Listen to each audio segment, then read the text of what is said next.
Have you ever wondered what your neighbors are really like? I never did, until the police showed up at my neighbor's house, confirming something I wish I didn't know. Sometimes the quiet ones are the most dangerous, and I didn't notice anything at first.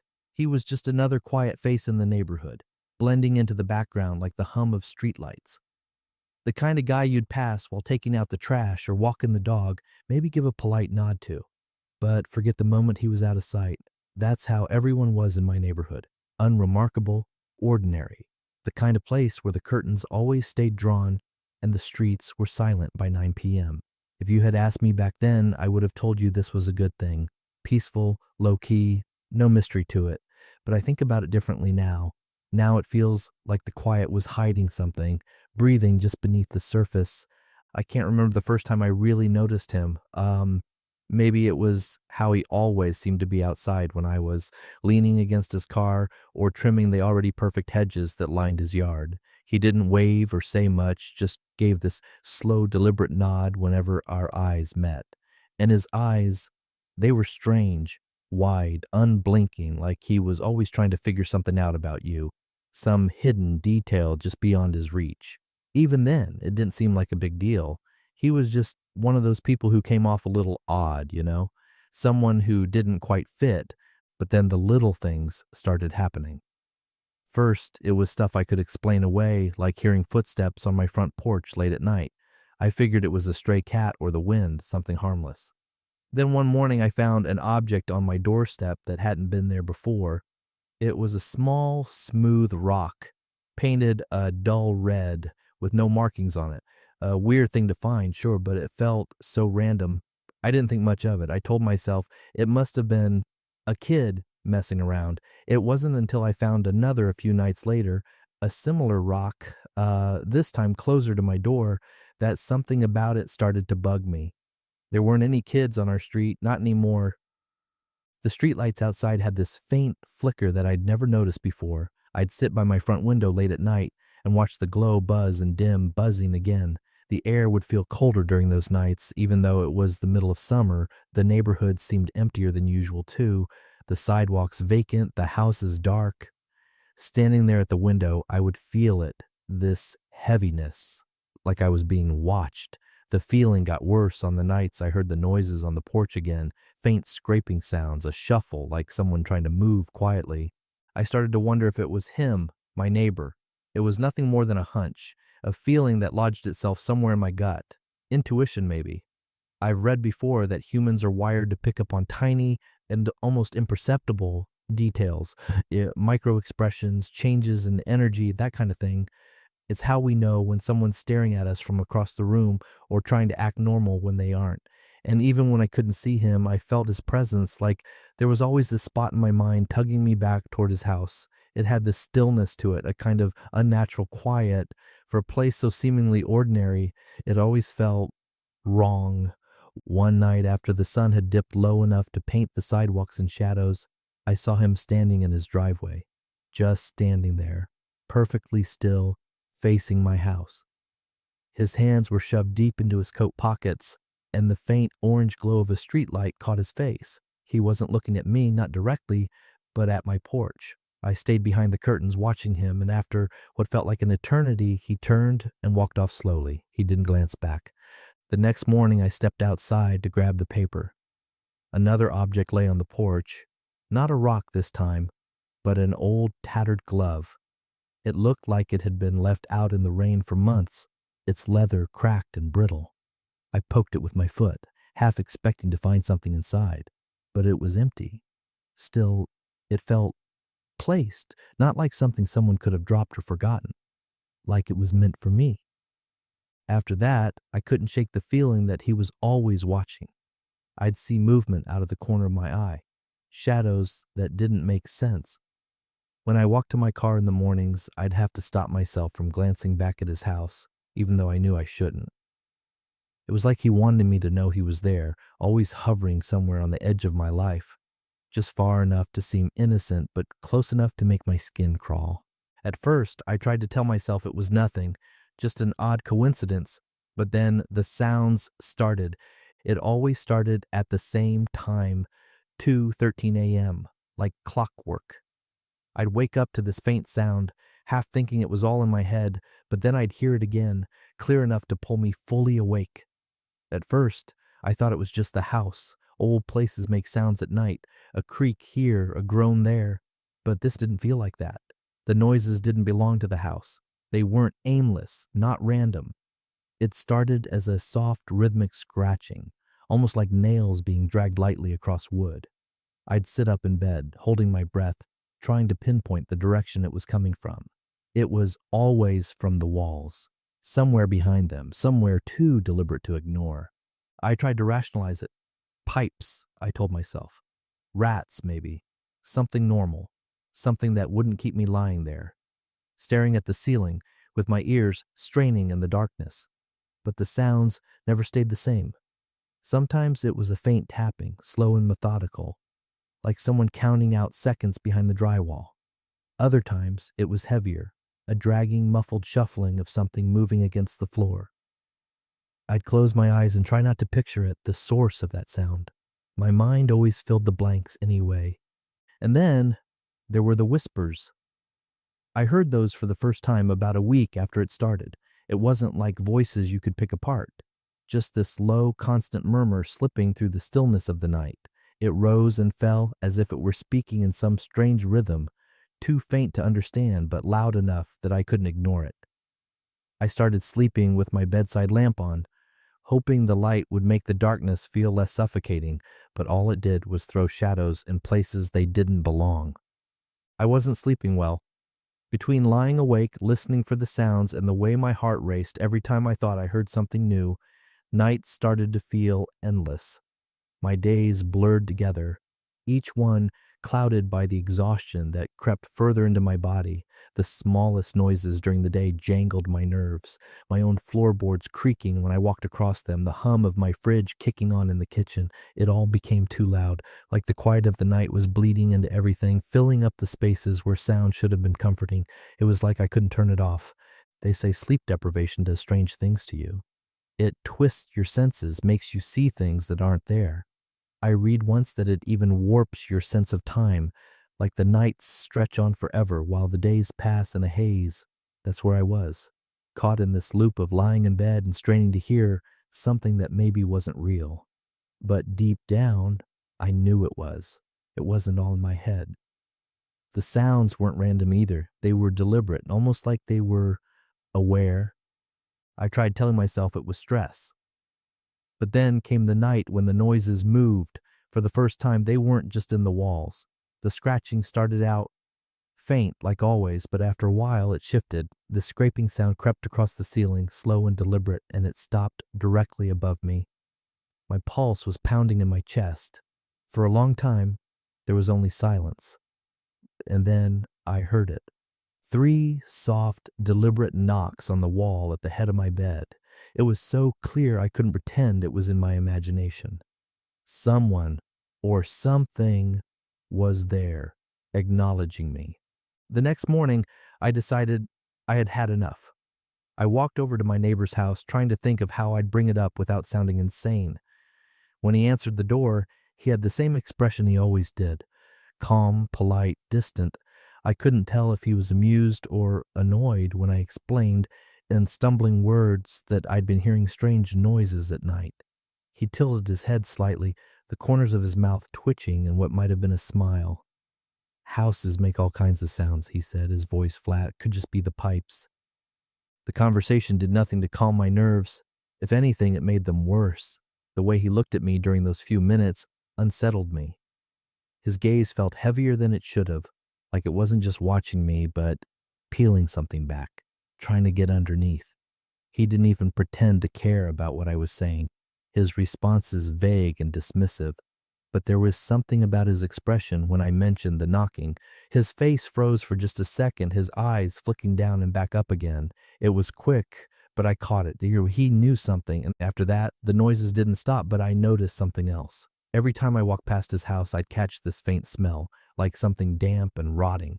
It was strongest near his driveway, where an old shed sat tucked into the corner of his yard. The door was padlocked. I had never paid much attention to it before, but now I couldn't stop wondering what he kept in there. The smell lingered in the back of my mind, the kind that sticks in your throat, That's when I realized the sounds weren't random. They were a pattern, a message, and I needed to find out what it meant. I couldn't ignore it anymore. Something was wrong. I had to know what he was hiding, even if it meant putting myself in danger. It's strange how quickly fear can turn into fixation. At first, it had been a quiet dread, an edge of discomfort that ran under my skin. But now, it was like a knot in my chest, tightening with every passing hour. I found myself looking at his house more often, watching for anything that seemed off. From my living room window, I could see into the upstairs window of his house. His curtains were always closed, heavy gray fabric that never seemed to shift, even in the breeze. But there were times when the gap between them would glow faintly, light flickering like a weak bulb or a distant television. It never seemed to stop at night, always on until morning. I started staying up later, sitting by the window with the lights in my house off, just staring out into the street. The longer I watched, the more patterns I began to notice. Every night, around the same time, I'd see a shadow cross behind his curtains. It was fast, almost too fast to catch if you weren't paying attention. And then the light in his living room would flick on and off, once, twice, sometimes 3 times, and the shadow would return, lingering at the same spot before disappearing. It was like watching a routine play out, rehearsed and precise, but it didn't make any sense.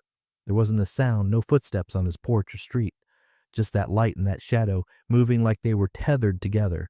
I told myself I was being ridiculous, that this wasn't something I should be obsessing over, but every time I tried to sleep, even if I managed to, for those few hours, my dreams would twist and turn, always pulling me back to that house. The smell of his driveway kept coming back too, stronger every time I walked by, that damp, rotting stench, like something festering just beneath the surface.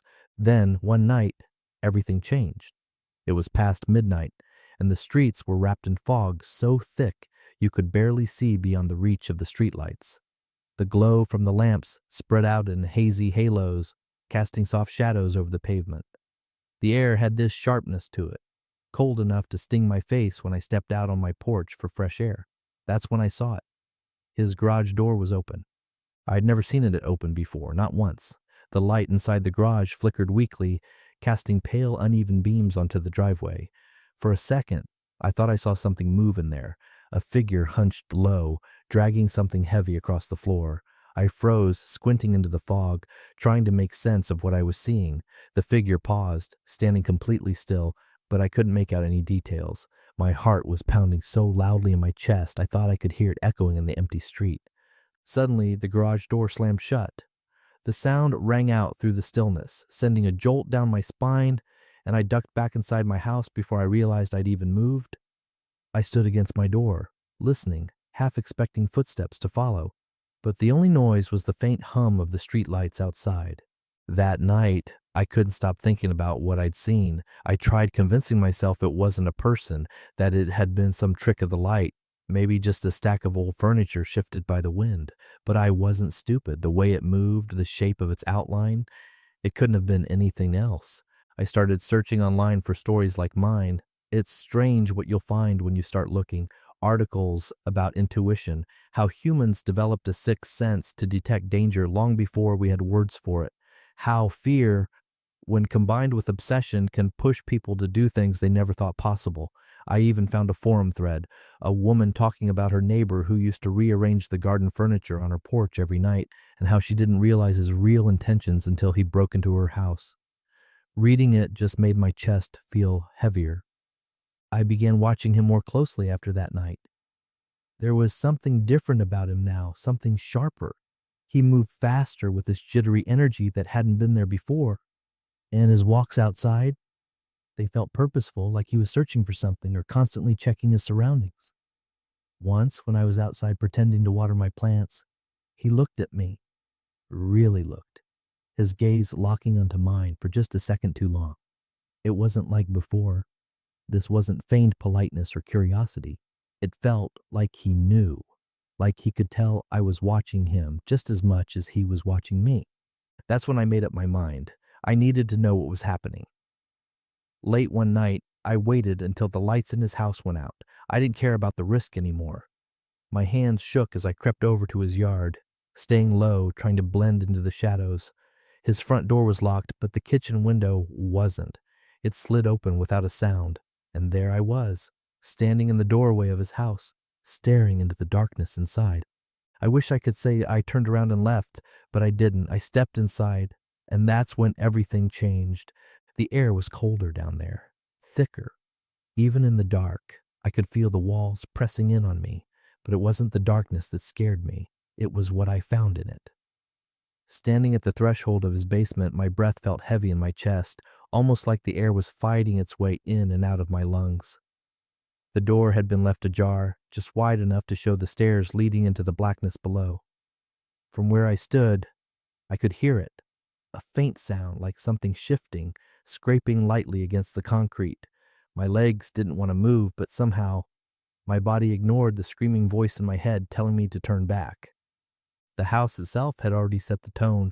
It wasn't what I expected, though I hadn't really known what to expect. The living room was sparse, unnervingly neat, no sign of a normal life being lived here.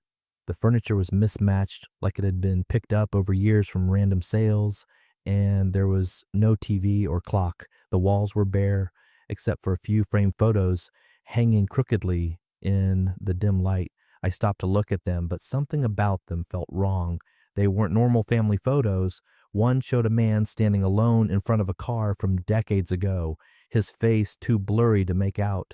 In another, you could see three people sitting stiffly, but their eyes, they looked scratched out, faint white streaks running over the glossy surface. It didn't smell right in there either. The stench was sharper than outside, overwhelming now, a sour mix of damp earth and something rotting. I couldn't focus on anything else. It clung to my skin and filled my head like it had weight. There was this faint buzzing noise, too, coming from somewhere deeper in the house. I couldn't tell if it was in my ears or real, but it didn't stop, growing louder the closer I got to the basement, and my hand had barely touched the wooden door when it creaked open just a little farther, like it had been waiting for me. The stairs groaned under my weight as I took the first step. The noise made me wince, like every inch of me was betraying my presence. As I descended, the faint light from the floor above faded, leaving me in a dim, flickering glow from a single bulb swinging at the bottom. Its light wasn't steady. It dipped and jittered with a sickly yellow hue, barely illuminating what lay in front of me. The walls down here felt unfinished, rough concrete with streaks of dark stains running along their surface. Some were wet, glistening faintly under the bulb. There was no furniture down here in the normal sense, just piles of things everywhere. Most of them were covered in old sheets, masking their shapes, but not hiding the unsettling sense of their size and weight. In one corner, there was a box spilling over with videotapes, hundreds of them, some labeled in scratchy handwriting, others with nothing at all. A rusty metal shelf sat against the far wall, lined with jars. The glass was cloudy and yellowed, enough that I couldn't tell what was inside, though one of them had what looked like dark, twisted roots, or maybe veins, pressed against the inside. The faint buzzing sound I'd heard upstairs was louder now, coming from deeper in the shadows. My eyes adjusted slowly, picking out shapes here and there, but nothing I could piece together into a reasonable explanation. I almost didn't see the journal. It was sitting there on a peeling wooden table in the middle of the room, surrounded by tools that looked out of place, a hammer, some long-bladed knives, and a pair of handcuffs rusted to the point of decay.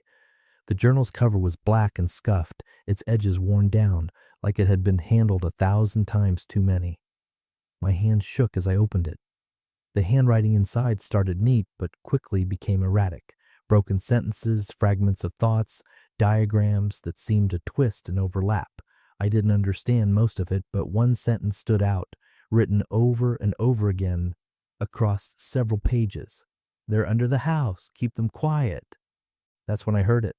A car door slamming shut. My gut twisted, and the air seemed to drain out of the room. He was home. The faint sound of footsteps on the floor above made my skin crawl. They were slow, deliberate, unhurried. Each one echoed in the silence, growing louder, clearer. My mind raced, every part of me screaming to hide, to escape, to do something. I stepped back, knocking into a low shelf. The clatter of glass hitting the floor sent a spike of fear through my chest, but I didn't have time to look back. My eyes locked onto a corner under the stairs, dark and just deep enough to cram my body into. I dropped down and crouched there, barely breathing. I could hear him moving now, his feet dragged slightly, his breathing heavy. He stopped just above the basement door, and for a moment I thought he wasn't coming down, until I heard it, the creak of the first step, then another, and another. The sound of his boots grew closer and the light above shifted as his shadow filled the stairwell completely. My heart pounded so hard I thought he'd hear it, but then, for some reason, he stopped. He stood there for what felt like hours, unmoving. I could hear his breath, slow and steady, and then he chuckled, low and sharp. Just like that, he turned back. The footsteps grew fainter, the basement door creaking as it swung shut behind him, and I didn't waste a second. As soon as the house fell silent again, I bolted, sprinting up the stairs and out of the kitchen window. The cold night air hit my face like a slap, but it wasn't relief I felt. It was dread. Something told me he knew I'd been there, and whatever I'd uncovered in that basement, I don't think he was done with me yet. He knew. The way he looked at me, the way he smiled, it was like he could see inside my head, like he knew I'd seen everything. That morning, I stepped outside to grab the mail, trying to act normal, as if I hadn't been in his house, as if I hadn't been in his basement, but there he was, standing by his mailbox, staring at me like he'd been waiting. His smile stretched too far, thin and tight, showing just enough teeth to make my stomach clench. My hand shook as I fumbled with the stack of letters, and for a second, I felt his eyes following every movement I made. It all changed after that. His behavior, my life, everything. I don't know how to explain it, but it was like he wanted me to know he wasn't hiding anymore, like the game was over, and now we both knew it. He was outside more often, always just there, mowing his lawn even though it didn't need it, watering the same patch of grass for hours, or just standing in his driveway late at night, looking in my direction. At first, I told myself I was imagining it, that I was still jumpy from the basement, but then little things started happening. A bag of trash I left outside overnight would be torn open in the morning, even though there weren't raccoons in the area. My back door, which I always double-check before bed, felt off. Not unlocked, but the handle was slightly turned like someone had tested it, but it was the notes that scared me the most. The first one was taped to my front door. It was plain, just a scrap of notebook paper folded neatly in half. Inside there was a single sentence written in large childlike letters. You shouldn't have gone down there. There was no name, no anything, but I knew who it was from. I didn't sleep that night. Every sound outside made me jump. The wind tapping against the window, the faint creak of the house settling under its own weight. The thought of calling the police crossed my mind more times than I could count, but what would I tell them? That my neighbor smiled too much? That he left a vaguely threatening note? It wasn't enough. It wasn't proof. So I just sat there watching the clock tick until the sun rose. By the end of that week, I felt like I was losing my mind. I'd hear faint noises outside at night, footsteps on the gravel by my driveway, or the crunch of leaves near my bedroom window. And every single time when I worked up the courage to pull back the curtain, there'd be nothing but the empty street, bathed in the glow of the streetlights. The paranoia was eating away at me, worse than the fear itself. I started checking the locks twice before bed, propping chairs under door handles, leaving every light in the house on no matter how much it made my power bill climb. I wasn't sleeping anymore. If I did, the slightest noise would jolt me awake, my heart in my throat, my mind racing with the worst possibilities. One night, I woke to something more than the usual noises. It was a single, sharp knock on the door. Not the front door, but the back one. The one that led to my tiny backyard. My chest tightened, and I froze, every muscle locked as I strained to hear something else. The knock came again, louder this time, followed by a low, deliberate scrape like nails sliding across the doorframe. I couldn't move. I couldn't breathe. And then a voice came from the other side, calm and steady. Thought you could keep it a secret? In that moment, I couldn't tell if the sound in my ears was my pulse or the neighbor's voice. It felt like the walls were closing in. After what felt like forever, I heard footsteps retreating. Slowly, I crawled out of bed and moved to the window. He was there, standing just at the edge of the yard, the faint glow of the streetlight catching one side of his unnervingly calm face. He didn't leave that spot right away, just stood there staring at the house before finally turning and disappearing into the shadows. The next morning I saw him again when I went outside to take out the trash. He was in his driveway this time, leaning against his car with one arm rested casually on the roof. His smile was smaller this time, but it felt sharper somehow, like a wordless signal. I didn't look at him long, and when I couldn't, I just walked back inside and locked the door behind me, my hands trembling so badly I could barely get the key to turn. They say the human mind isn't built to handle prolonged fear. It breaks you down little by little, with every moment spent waiting for something awful to happen. I felt it happening to me, how every creak in the floorboards made me hold my breath, how every glimpse of his silhouette in my periphery sent a jolt down my spine. I wanted it to stop so badly, but stopping meant leaving, and leaving meant that he had won. A few days later, it came to a head. I was in my yard, cleaning up scattered trash that clearly wasn't my doing, when I heard his footsteps behind me. Slow, deliberate, unhurried. I turned, and there he was, standing closer than I expected. "You don't look so good," he said, his voice calm but carrying something else beneath it. "You know, it's important to keep things where they belong." That was all he said. He didn't wait for a response, didn't even look at me after speaking. He just turned and walked away, leaving me standing there in the cold air, my chest tight and my fingers almost numb from clutching the trash bag too hard. That was when I knew I wasn't safe, not here, not around him.